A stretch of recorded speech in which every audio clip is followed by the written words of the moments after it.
Well, as part of our celebration of 60 years of Snowflake Days, we've decided that we would have an ice bar. Pretty small. That's a good amount, but squish it down a little. The centerpiece for the 2024 Coon Rapids Snowflake Day celebration started cold as ice. But with each passing day above freezing, it's anyone's guess how long Mother Nature will allow it to stay standing. Last week we were deciding how much heat we needed out here so that people could be out here enjoying it.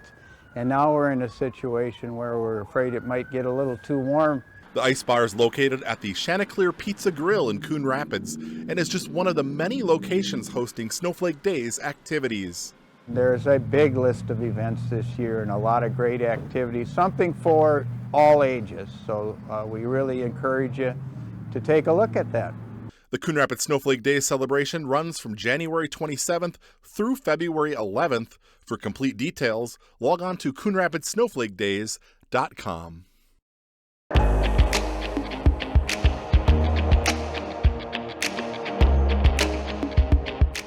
Changes are taking shape inside the Church of the Epiphany. It started last year and represents the first major renovation of the sanctuary in 40 years. Maybe you've heard of Constantine's arch, an arch symbolic of victory, a triple arch. This is the symbolic victory of Jesus Christ. It's his triumphal arch.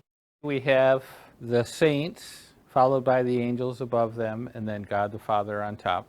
When it came down to adorning the arch with color, it was no surprise Father Duffner turned to homegrown talent and nationally renowned artist Mark Sanislow. So this is the underpainting, and of course we colored the background pretty recently here. Sanislow has worked and reworked the design for the arch since last summer. He's painting oil on canvas in a makeshift studio next to the church. Scale-wise, it's actually probably a little bit smaller than some of the other church projects that I've done. But it's definitely more detailed.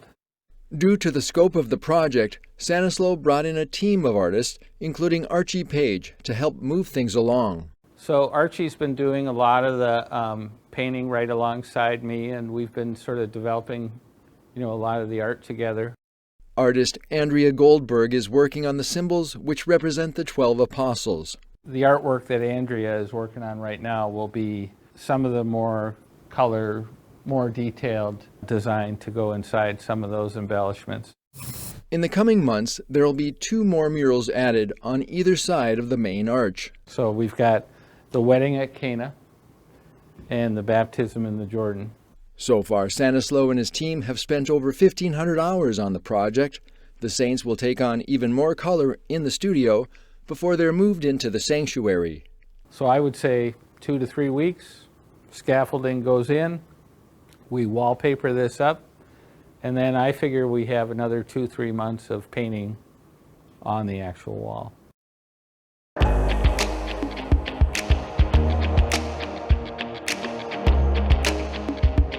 Here's a quick recap of the Tuesday, January 16th City Council meeting. The council appointed 2 new members to the Sustainability Commission. Lynn Riley and Josh Zeller's appointments fill vacancies with terms ending December 31st, 2025. The council introduced an ordinance rezoning the old Edina Realty building near Target from office to general commercial. The Red Cross is interested in opening a blood and plasma collection facility in a portion of the building off Northdale Boulevard, but that use is not permitted in office zoning. The annual Snowflake Day celebration is marking 60 years this month. On Tuesday night, Mayor Jerry Cook proclaimed January 27th through February 11th as Snowflake Days in the city of Coon Rapids. More than a dozen events are planned. You can find details by logging on to coonrapidssnowflakedays.com.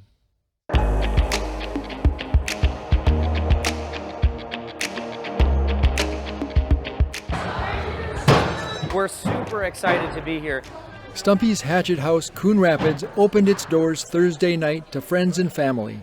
Each person must go through a brief training session. Throwing coaches will instruct you on safe throwing techniques. Owners Todd and Abby Haven of Anoka are excited to have their entertainment venue in Riverdale. Stumpy here offers primarily axe throwing. We have 13 total pits. We have a whole private back room for corporate events and things of that nature. We also have 3 ping pong tables that you can rent out. We do have a lot of yard games and party games and stuff like that. Stumpy's serves wine, beer, and seltzer, along with a food menu. Although you are allowed to bring in your own food, playtime runs for 1 or 2 hours. You must be 15 years or older and accompanied by an adult. Stumpy's is located at 12760 Riverdale Boulevard and open to the public. For full details and more information, check them out on the web at stumpyshh.com/Coon Rapids MN.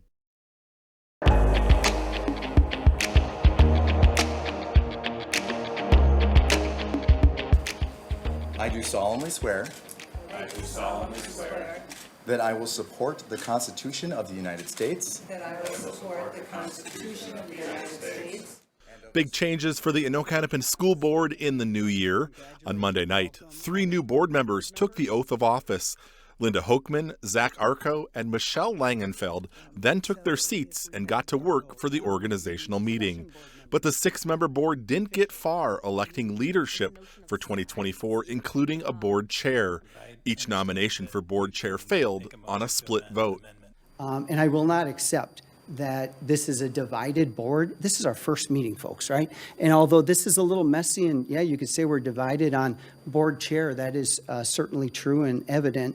I don't see that we're a 3-by-3 divided board. I won't accept that. I think we can collaborate. I know we can collaborate. The school board will continue to attempt votes on a chair and other officer positions at each subsequent public board meeting this year. Until then, returning school board members Jeff Simon and Matt Audette will equally share responsibility to advise the preparation of all school board meeting agendas.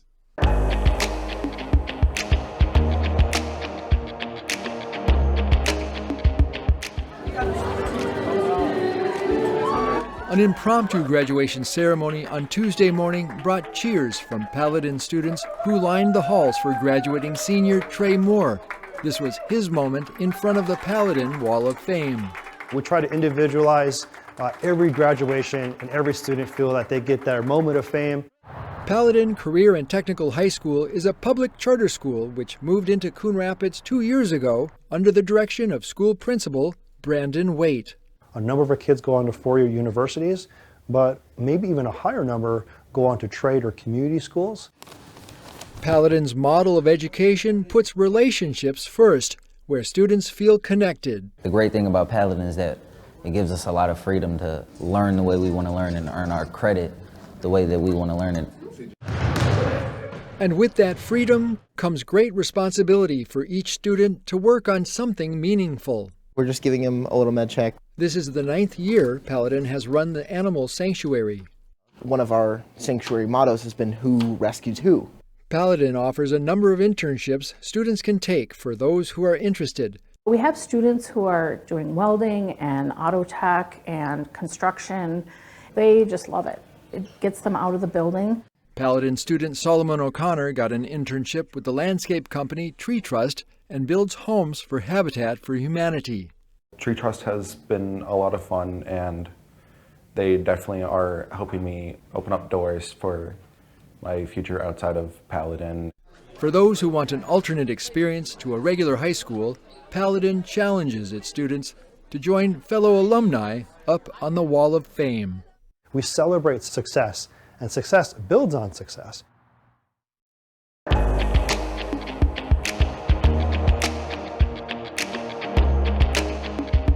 Here's a quick recap of the Tuesday, January 2nd City Council meeting.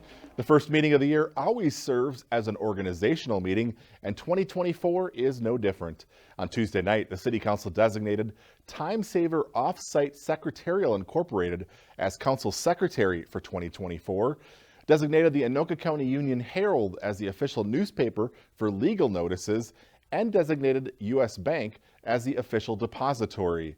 The council also approved various board, commission, and council appointments for the new year. The city has reached a labor agreement with another one of its unions.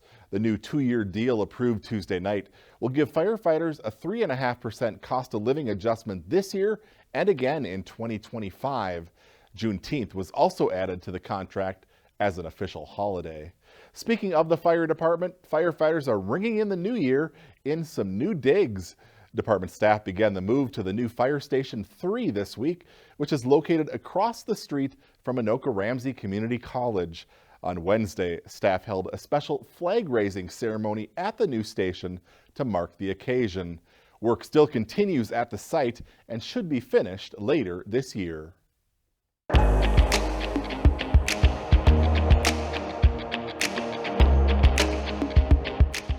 Any potential beekeepers in the city are likely doing preparations this spring in order to be ready for a warm beekeeping season.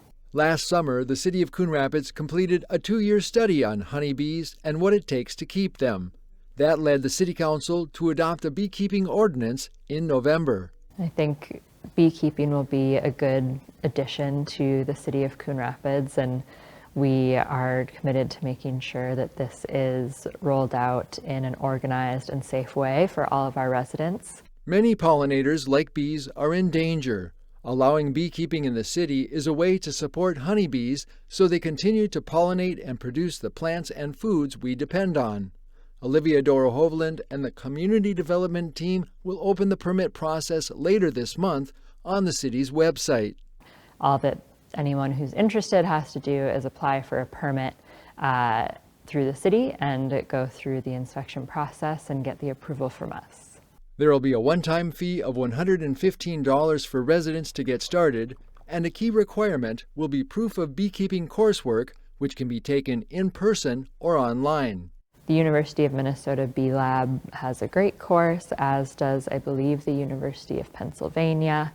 And there will be setback requirements as well. If any hive is located closer than 25 feet to any property line, the beekeeper has to erect a flyway barrier to make sure that the bees are being dispersed above head level and won't interfere with any neighbors or people walking by.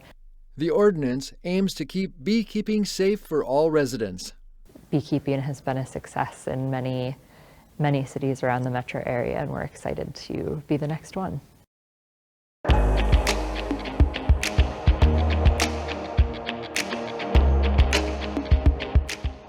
It's maple and sapelli. The wood-turning artistry of 84-year-old Coon Rapids resident Bill Peterson was displayed this fall at the Coon Rapids Civic Center.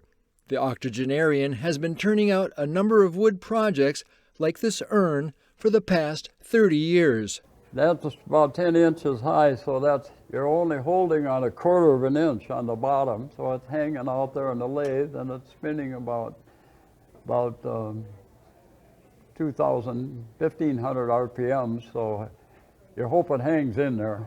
Peterson had worked as a toolmaker on metal lathes for 44 years. Now I'm all done with metal slivers, I just got wood slivers. He uses exotic hardwoods from around the world. This is zebra wood, this is sapelli, this is mahogany.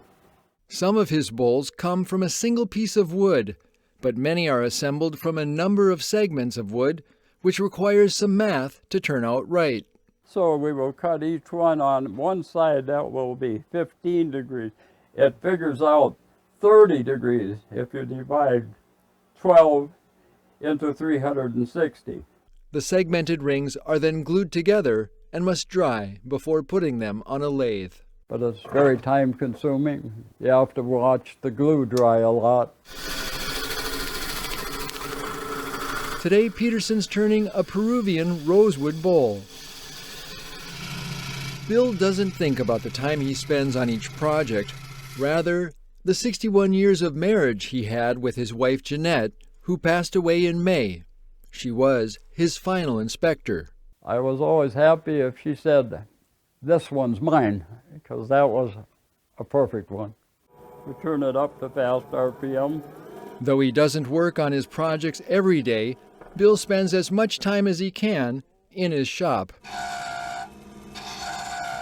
I just have fun. I go out there and enjoy it, having fun.